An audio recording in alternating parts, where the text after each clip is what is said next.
બરાબર. આમાં કેટલા ટર્મિનલ હશે? 4 ટર્મિનલ, બરાબર. એમ, એલ, સી અને આ બંને વીના ટર્મિનલ, બરાબર. આમાં સેટિંગ આપેલું છે 150 વોલ્ટ, એટલે કે સિંગલ ફેઝ માટે આ વાપરવાનું. વધારે વોલ્ટેજ હોય 400 જેવા તો આ વાપરવાનું, બરાબર. ભલે 150 300 છે પણ આ ચાલશે સિંગલ ફેઝ માટેના, આ 3 ફેઝ માટે, બરાબર. બાકીના 4 ટેપિંગ આપેલા છે. કેના માટે? કરંટ માટે, બરાબર. કરંટ ઓછો છે તો અલગ ટેપિંગ આવશે, કરંટ વધારે હશે તો અલગ આવશે. ધારો કે ઓછો કરંટ છે, જેમ કે 5 એમ્પિયર. 5 એમ્પિયર હોય તો આ બંનેને શોર્ટ કરવાના, એના માટે આ લિંક આપેલી છે. જેવી રીતે લગાવીને આમ કરજો ને શોર્ટ, એટલે આમાં તમારે મેક્સિમમ કરંટ એમમાંથી એલમાં જે નીકળે એ 5 એમ્પિયરનો જ વાપરવાનો છે. તમારો એ રિક્વાયરમેન્ટ છે કે ભાઈ 10 એમ્પિયર સુધી કરંટ જશે તો શું કરવું પડશે? તમારે આ બંનેને આવી રીતે પેરેલલ કરવી પડશે. આવી રીતે જો અહીંયા લિંક આપેલી જ છે, ખાલી તમારે એડજસ્ટ કરીને આવી રીતે લગાવવું, બરાબર. આવું કરશો તો 10 એમ્પિયર માટે છે, બરાબર.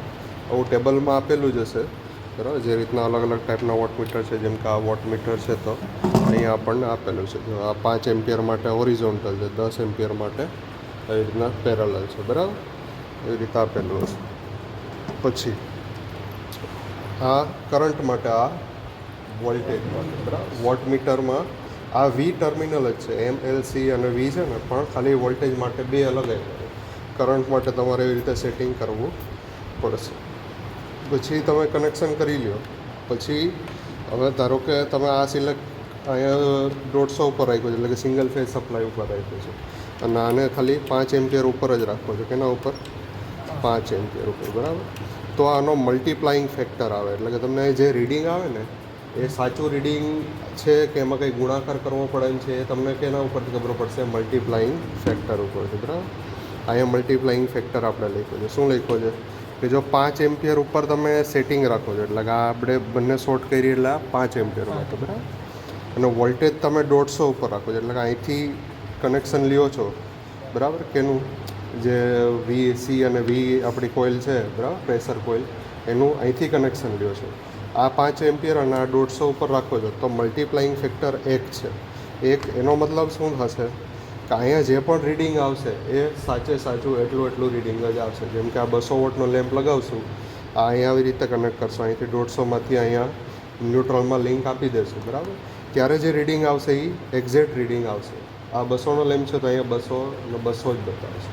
પણ કેવું થાય કે તમારે આ સિંગલ ફેઝ સપ્લાય છે, પણ આ કરંટ વધારે ખેંચે છે 5 એમ્પિયર કરતાં, તો શું કરવું પડે? તમારે આને 10 એમ્પિયર લઈ જવું પડે, બરાબર. બાકી આપણી અંદર જે હોય કોઇલ, કરંટ કોઇલ એ બળી જાય, બરાબર.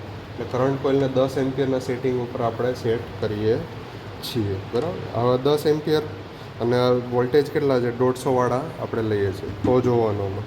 વોલ્ટેજ કેટલા લીધા? 150 વાળા લીધા, પણ 10 એમ્પિયર, તો મલ્ટીપ્લાઇંગ ફેક્ટર કેટલો આવ્યો? 2, બરાબર. 2 આવ્યો, મતલબ અહીંયા રીડિંગ જે આવશે ને એના ગુણ્યા 2 કરવાનું છે. એ તમારો સાચો વોટ બતાવશે લોડનો. સમજાણો?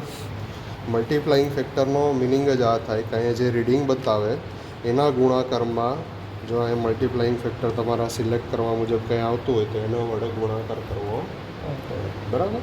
હવે ધારો કે પાછું આપણે 3 ફેઝમાં લેવાનું છે, 300 વોલ્ટ ઉપર, 300 વોલ્ટ ઉપર સેટિંગ લેવાનું 3 ફેઝ, પણ કરંટ કેટલો જોઈએ છે? આપણે 5 એમ્પિયરમાં કામ થઈ જશે, બરાબર. એવું થાય તો શું કરવાનું?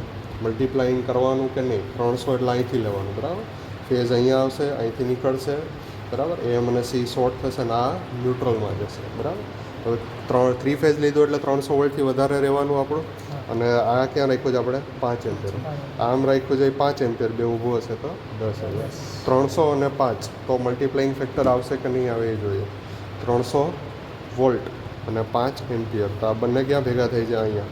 તો આ 2 બતાવે. અહીંયા જે પણ રીડિંગ આવશે એના ગુણાકારમાં શું કરવું પડશે? તમારે 2 ગુણવા પડશે. જેમ કે આ 200 વોટનો લેમ્પ છે ને, તો આ 100 વોટ જ અહીંયા બતાવશે. મતલબ એનો મતલબ એ નથી કે આ 100 વોટનો છે, બરાબર. કેટલાનો હશે? 200નો હશે, બરાબર. ભૂલથી આપણે આ કનેક્શન એવું સેટિંગ એવું છે કે જેના લીધે ઓછું બતાવે, બરાબર. હવે ચોથો કેસ એવો થાય કે 3 ફેઝ છે અને કરંટ પણ કેવો છે? 5 એમ્પિયર કરતાં વધારે, એટલે કે 10 એમ્પિયર સુધીની આપણે કેપેસિટી છે એ આપણે પાછું લિંક ફેરવવી પડે. હવે કેસમાં કેવું થશે? 3 ફેઝ અને એમ્પિયર કેટલા છે? 10 એમ્પિયરનું સેટિંગ છે બરાબર. તો મલ્ટીપ્લાઇંગ ફેક્ટર આવશે કે નહીં એ જોવું હોય તો પાછું આપણે ટેબલ જોવું પડે. આ 300 અને 10 એમ્પિયર બરાબર, આ બંને ક્યાં ભેગા થઈ જાય? અહીંયા. તો મલ્ટીપ્લાઇંગ ફેક્ટર કેટલો આવ્યો?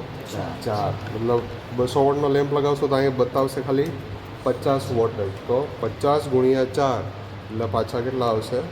200 આવશે. સમજાય? આ રીતે વોટ મીટર જો અહીંયા આ વોટ મીટર છે, આ વોટ મીટર બધામાં સરખું જ છે બરાબર. અહીંયા 300 આપ્યા છે અને 600 આપ્યા, મતલબ આ સિંગલ ફેઝ માટે, આ 3 ફેઝ માટે. અહીંયા 150 અને 300 છે, પણ આ સિંગલ ફેઝમાં વાપરશે, આ 3 ફેઝમાં વાપરશે. સમજાઈ ગયું? મલ્ટીપ્લાઇંગ ફેક્ટર એટલે શું? ગુણાકાર કરવો પડે, કારણ કે એના સેટિંગ આપેલા છે 2 બરાબર. આ સિંગલ ફેઝમાં પણ ચાલે અને 3 ફેઝમાં પણ ચાલે. આ 5 એમ્પિયર માટે પણ ચાલશે અને 10 એમ્પિયર માટે પણ ચાલશે. સમજાણું? એટલે મલ્ટીપ્લાઇંગ ફેક્ટર એ રીતે કામ કરશે બરાબર.